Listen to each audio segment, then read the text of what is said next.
అది 21 అక్టోబర్ 1987 మణిరత్నం గారి డైరెక్షన్ లో కమల్ హాసన్ గారు నటించిన కల్ట్ క్లాసిక్ సినిమా నాయిగన్ రిలీజ్ అయింది. ఇది ఎంత గొప్ప సినిమా అందరికీ తెలుసు. ఆల్మోస్ట్ ఇండియన్ గాడ్ ఫాదర్ అనుకోండి. ఆ తర్వాత మళ్ళీ ఈ కాంబోలో సినిమా రాలేదు. 38 ఇయర్స్ గడిచిపోయింది. ఇప్పుడు 2025 లో మళ్ళీ ఈ కాంబోలో తగ్ లైఫ్ సినిమా వచ్చింది. కాకపోతే మ్యాటర్ ఏంటంటే అప్పుడెప్పుడో 1980s లో తీయాల్సిన సినిమాని వీళ్ళిద్దరూ కలిసి ఇప్పుడు 2025 లో తీశారు.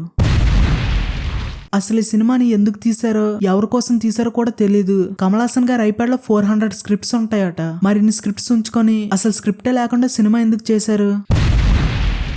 మణిరత్నం గారు లాస్ట్ ఫిల్మ్ పొన్నియిన్ సెల్వన్ ఒక రకం రాడ్, కమల్ హాసన్ గారు ఇండియన్ 2 అయితే పెద్ద కంకర్ రాడ్. వీళ్ళిద్దరూ ఈసారైనా జాగ్రత్త పడి మంచి సినిమా తీస్తారని అనుకున్నా కానీ ఈ రేంజ్ కళాఖండం దించుతారని అసలు ఊహించలేదు. మణిరత్నం గారు ఇండియన్ 2 చూసి ఇలాంటి సినిమా తీయాలనుకొని కాదు ఇదే తీయాలని సినిమా తీశారనిపించింది.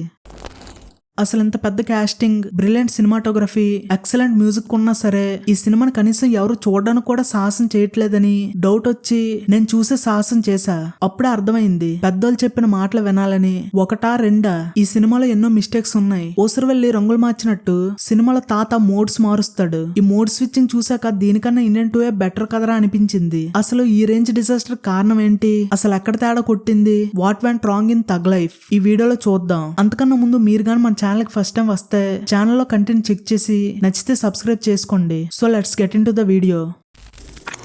ముందు చెప్పినట్టు తాత సినిమా అంతా డిఫరెంట్ మోడ్స్ లో ఉంటాడు. అందులో ఫస్ట్ ది కన్నింగ్ మోడ్. ఒక సక్సెస్ఫుల్ గ్యాంగ్స్టర్ డ్రామా తీశారు. చాలా గ్యాంగ్స్టర్ డ్రామాస్ చూశారు. గ్యాంగ్స్టర్స్ అలాగే ఉంటారు, కన్నింగ్ గా ఉంటారు, అన్ని సైలెంట్ గా గమనిస్తారు. ఇదంతా ఓకే. కానీ ఫ్లాష్ బ్యాక్ లో ఈ బుడ్డోడు ఫాదర్ పెద్ద షూట్అవుట్ మధ్యలో ఫైటర్ లా పేపర్ వేసి చనిపోతాడు. ఆ తర్వాత యంగ్ తాత ఈ బుడ్డోని తీసుకొని తప్పించుకోవడానికి ట్రై చేస్తాడు. ఏదో పాపం బుడ్డోని కాపాడాడని మనం అనుకుంటాం. కానీ అక్కడ మ్యాటర్ అది కాదు. జస్ట్ ఎస్కేప్ అవడానికి ఒక హాస్టేజ్ లో ఈ బుడ్డోని వాడుతాడు. What where is heroism? I want heroism. సరే ఇంటికెళ్ళాక ఈ బుడ్డోడికి ఎవరో లేరని తెలిసాక కొడుకులా పెంచుకుంటాడు. ఎందుకు? తర్వాత తన పవర్ అంతా వేరే వాళ్ళకి పోకుండా తన దగ్గర ఉంచుకోవడానికి. ఓకే, తాతపై వేరే ఎవడో ఒక అటాక్ చేయిస్తాడు. వెంటనే ముందు వెనక ఆలోచించకుండా ఇంతలా కొడుకులా పెంచిన వాడిని నువ్వేనా నా మీద అటాక్ ప్లాన్ చేసావని తాత అడుగుతాడు.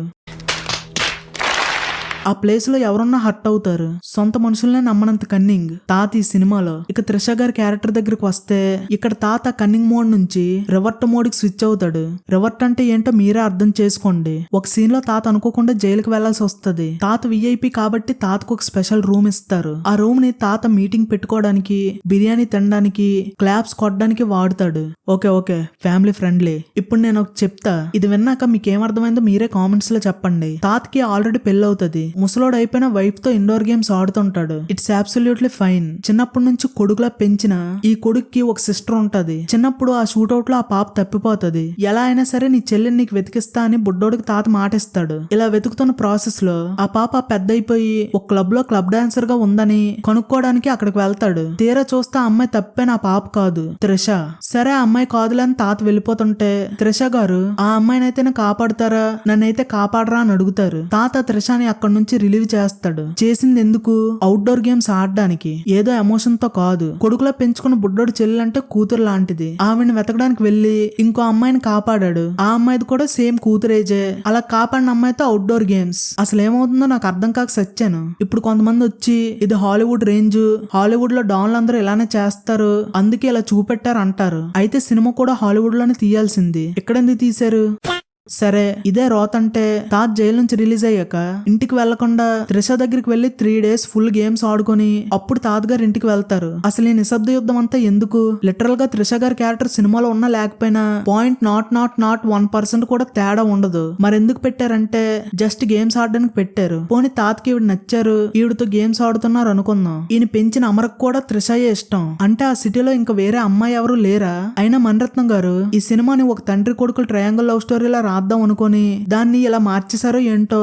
సరే రివర్ట్ మోడ్ తర్వాత తాత సూపర్ మోడ్ లోకి మారుతాడు. తాతకి ఒక అటాక్ మిస్ అవుతుంది. అలా మిస్ అయిందని తాత వైఫ్ కైలాస్ పర్వతానికి వస్తా అని ముక్కుంటది. ఆవిడ వెళ్ళలేదని తాత బయలుదేరుతాడు విత్ గ్యాంగ్. ఇక్కడ మిగతా గ్యాంగ్ అంతా తాతను వేసేయడానికి ప్లాన్ చేస్తారు. ఇక్కడ అతి దారుణమైన సీన్ ఏంటంటే కైలాస్ పర్వతం ఎదురుగా మిగతా గ్యాంగ్ మెంబర్స్ పిస్ కొడతారు. దేనికి ఇదంతా? ఏ టీ తాగడానికో లేదా కార్ బ్రేక్ డౌన్ అయ్యో టైర్ మంచులో ఇరుక్కోనో ఏదైనా సీన్ రాసి ఉండొచ్చు. ఎందుకు పర్టికులర్ గా ఇలా రాశారు? దాని వెనక అర్థం ఏంటో మనమే అర్థం చేసుకోవాలి. సరే తాతకి 2 బుల్లెట్స్ దింపి లోయలో తోసేస్తారు. అయినా తాతకి ఏం కాదు. కెప్టెన్ అమెరికా వింటర్ సోల్జర్ తాతకి ఎంత డ్యామేజ్ అయినా సరే ఏం జరగనట్టు క్యాజువల్ గా నడిచేస్తాడు. కత్తితో బుల్లెట్స్ తీసేస్తాడు. ఆఖరికి ఆ కైలాస్ పర్వతం దగ్గర ఉండే గుడి దగ్గరికి ఈవినింగ్ వాక్ చేసినంత ఈజీగా వెళ్ళిపోతాడు in an avalanche. Each one could actually work like a shock absorber, and you would still break every bone in your body. Cut చేస్తే 2 years తర్వాత కుంఫు నేర్చుకొని మళ్ళీ టౌన్ లోకి వస్తాడు. ఇక్కడ లేవడానికి 8 months టైం పట్టింది అంటాడు. అంటే మిగిలిన 1 year 4 months లో కుంఫు నేర్చుకొని రివెంజ్. ఆ ఏజ్ లో ఆ ఫైట్స్ ఏంటో మధ్యలో వాళ్ళ సినిమాని వాళ్ళే ట్రోల్ చేసుకుంటారు. ఎక్కడ నేర్చుకున్నాయి అని బౌద్ధ ధర్మం దగ్గర.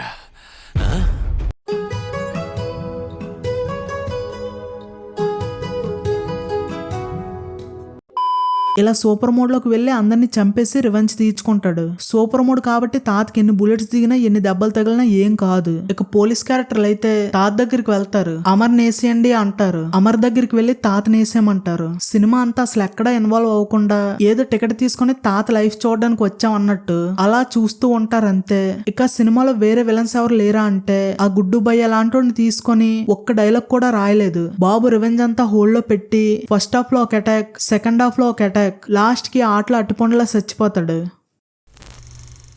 ఇప్పుడు వై మణిరత్నం ఫెయిల్డ్. ఈ సినిమాలో Mani Ratnam range frames, music choices అన్ని మనకు కనిపిస్తాయి. కానీ మణిరత్నం కోర్ అయిన డ్రామా కనిపించదు. ఏదో నెక్స్ట్ సీన్ ఇలా జరగాలని ముందు సీన్ ని సడన్ గా మార్చేసినట్టు ఉంటది సినిమా. క్యారెక్టర్స్ మధ్యలో ఎమోషన్ ఉండకపోవడం వలన ఎవరు ఎఫెక్ట్ అయినా ఎవరికేం జరిగినా సరే ఆ ఏదో అయ్యిందిలే అనే ఫీల్ లో మనం ఉండిపోతాం. ఆల్రెడీ శంకర్ లాంటి లెజెండరీ డైరెక్టర్ తన మార్క్ మిస్ అయిపోయారు. ఇప్పుడు మణిరత్నం కూడా అలాగే. శంకర్ గారి రీసెంట్ ఫిల్మ్స్ భారతీయుడు, గేమ్ చేంజర్ బాక్స్ ఆఫీస్ మీద ఏ ఇంపాక్ట్ చూపించకపోయినా మణిరత్నం గారి మీద మాత్రం ఫుల్ ఎఫెక్ట్ చూపెట్టాయి. అక్కడ తాత మార్షల్ ఆర్ట్స్ చేశాడని ఇక్కడ చేయించారు. గేమ్ చేంజర్ కి దీనికి లింక్ ఏంటి అనుకుంటున్నారా?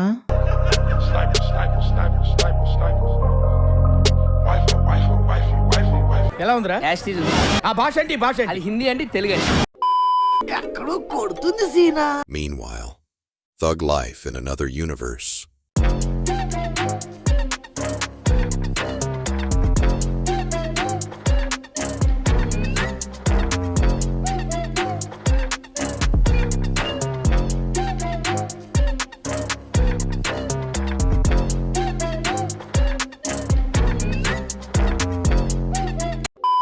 ఎనీవే ఈసారైనా ఐప్యాడ్ లో ఉన్న మిగిలిన స్క్రిప్ట్స్ లోంచి ఇంకో మంచి స్క్రిప్ట్ సెలెక్ట్ చేసి నెక్స్ట్ మంచి సినిమా చేస్తే హ్యాపీయే. ఇది జస్ట్ నా ఒపీనియన్ అంతే. లెజెండరీ ఫిల్మ్ మేకర్స్ నుంచి ఇలాంటి అవుట్పుట్ చూసి తట్టుకోలేక ఈ వీడియో చేశాను అంతే. ఈ వీడియో మీకు నచ్చితే లైక్ చేసి ఇలాంటి ఇంట్రెస్టింగ్ వీడియోస్ కోసం మన ఛానల్ సబ్స్క్రైబ్ చేసుకోండి. మళ్ళీ వచ్చే వీడియోలో కలుద్దాం. Bye bye.